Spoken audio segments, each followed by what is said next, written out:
حضرات اور ایک لمحہ میرا ساتھ دیجئے، اس لیے کہ میں آپ کی ملاقات ایک ایسے قداور نثر نگار، ایک ایسے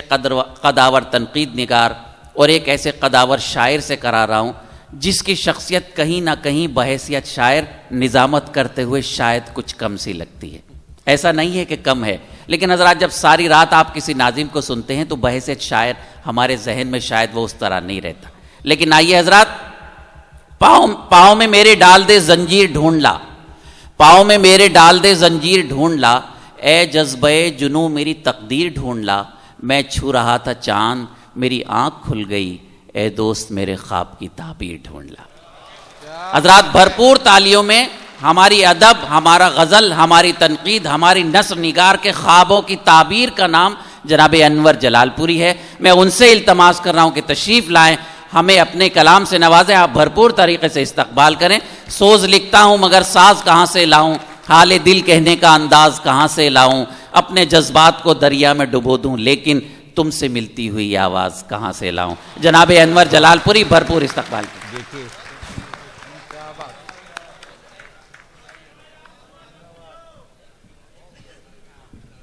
دوستو، گیت سنانے سے بچنے کا کیا خوبصورت بہانہ ماجد صاحب نے نکال لیا، قربان گاہ پر مجھے چڑھا دیا. بہرحال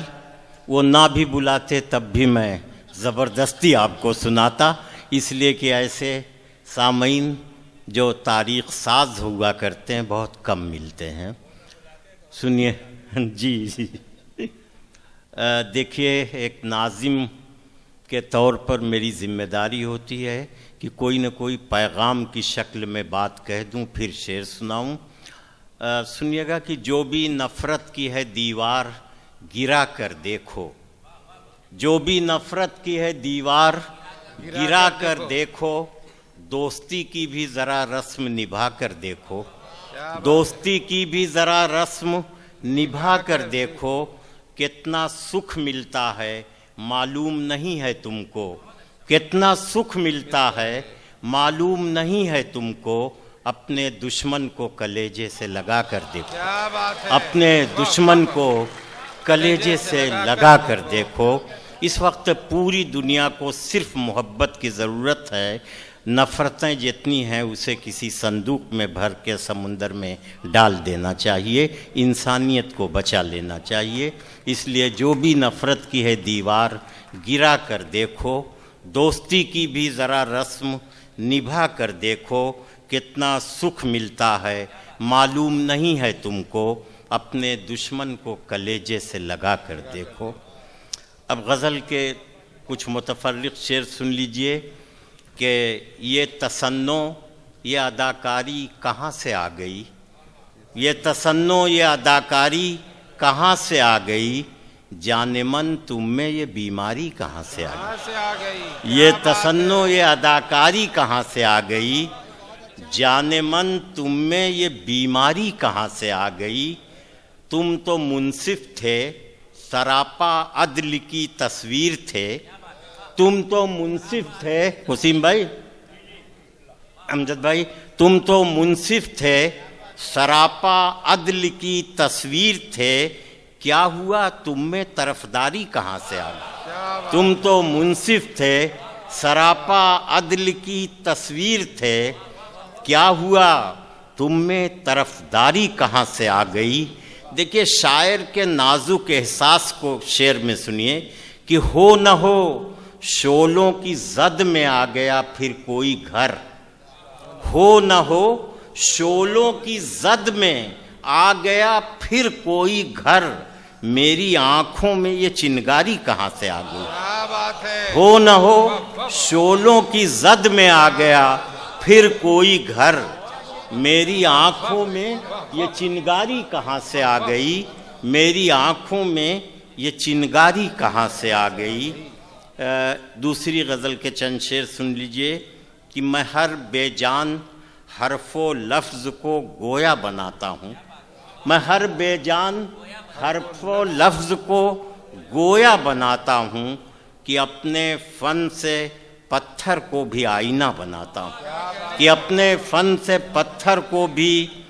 آئینہ بناتا ہوں، اور دیکھیں پوری انسانیت کی ایک تاریخ کہ میں انسان ہوں، میرا رشتہ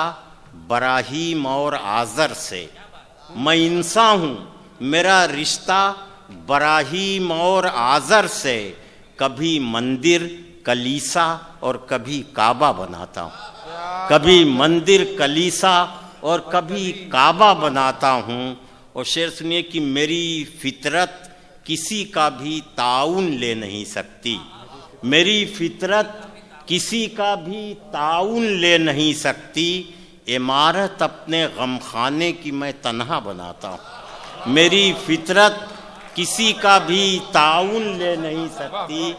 عمارت اپنے غم خانے کی میں تنہا بناتا ہوں۔ اور ایک شعر سنیے نئی نسل والوں کے کام کا کہ نہ جانے کیوں ادھوری ہی مجھے تصویر جچتی ہے، نہ جانے کیوں ادھوری ہی مجھے تصویر جچتی ہے، میں کاغذ ہاتھ میں لے کر فقط چہرہ بناتا ہوں، نہ جانے کیوں ادھوری ہی مجھے تصویر جچتی ہے، میں کاغذ ہاتھ میں لے کر فقط چہرہ بناتا ہوں۔ اور ایک شعر سنیے، آپ لوگ اپنا گھر چھوڑ کے بہت یہاں آئے ہوئے ہیں، کیا کیا خواب ہوں گے، سنیے گا کہ میری خواہش کا کوئی گھر خدا معلوم کب ہوگا، میری خواہش کا کوئی گھر خدا معلوم کب ہوگا، ابھی تو ذہن کے پردے پہ بس نقشہ بناتا ہوں، میری خواہش کا کوئی گھر، میری خواہش کا کوئی گھر خدا معلوم کب ہوگا، ابھی تو ذہن کے پردے پہ بس نقشہ بناتا ہوں، میں اپنے ساتھ رکھتا ہوں سدا اخلاق کا پارس، میں اپنے ساتھ رکھتا ہوں سدا اخلاق کا پارس، اسی پتھر سے مٹی چھو کے میں سونا بناتا ہوں، میں اپنے ساتھ رکھتا ہوں سدا اخلاق کا پارس، اسی پتھر سے مٹی چھو کے میں سونا بناتا ہوں، اسی پتھر سے مٹی چھو کے میں سونا بناتا ہوں۔ محترم چند شعر اور سن لیں کہ شاداب و شگفتہ کوئی گلشن نہ ملے گا، شاداب و شگفتہ کوئی گلشن نہ ملے گا، دل خشک رہا تو کہیں ساون نہ ملے گا، شاداب و شگفتہ کوئی گلشن نہ ملے گا، دل خشک رہا تو کہیں ساون نہ ملے گا۔ اور ایک شعر پھر پیغام کی شکل میں کہ تم پیار کی سوغات لیے گھر سے تو نکلو، تم پیار کی سوغات لیے گھر سے تو نکلو، رستے میں تمہیں کوئی بھی دشمن نہ ملے گا، تم پیار کی سوغات لیے گھر سے تو نکلو، تم پیار کی سوغات لیے گھر سے تو نکلو، رستے میں تمہیں کوئی بھی دشمن نہ ملے گا۔ اور اب گزری ہوئی عمر کو، جلیل بھائی، اب گزری ہوئی عمر کو آواز نہ دینا، اب گزری ہوئی عمر کو آواز نہ دینا، اب دھول میں لپٹا ہوا بچپن نہ ملے گا، اب گزری ہوئی عمر کو آواز نہ دینا، اب دھول میں لپٹا ہوا بچپن نہ ملے گا۔ اور ایک شعر سنیے گا، شعر کم ہے کاریگری زیادہ ہے کہ اب نام نہیں کام کا قائل ہے زمانہ، اب نام نہیں کام کا قائل ہے زمانہ، اب نام کسی شخص کا راون نہ ملے گا، اب نام نہیں کام کا قائل ہے زمانہ، اب نام کسی شخص کا راون نہ ملے گا۔ اور یہ شعر اور سنیے کام کا کہ سوتے ہیں بہت چین سے وہ جن کے گھروں میں، سوتے ہیں بہت چین سے وہ جن کے گھروں میں مٹی کے علاوہ کوئی برتن نہ ملے گا، سوتے ہیں بہت چین سے وہ جن کے گھروں میں مٹی کے علاوہ کوئی برتن نہ ملے گا۔ اور چاہو تو میری آنکھوں کو آئینہ بنا لو، چاہو تو میری آنکھوں کو آئینہ بنا لو، دیکھو تمہیں ایسا کوئی درپن نہ ملے گا، دیکھو تمہیں ایسا کوئی درپن نہ ملے گا، تم پیار کی سوغات لیے گھر سے تو نکلو،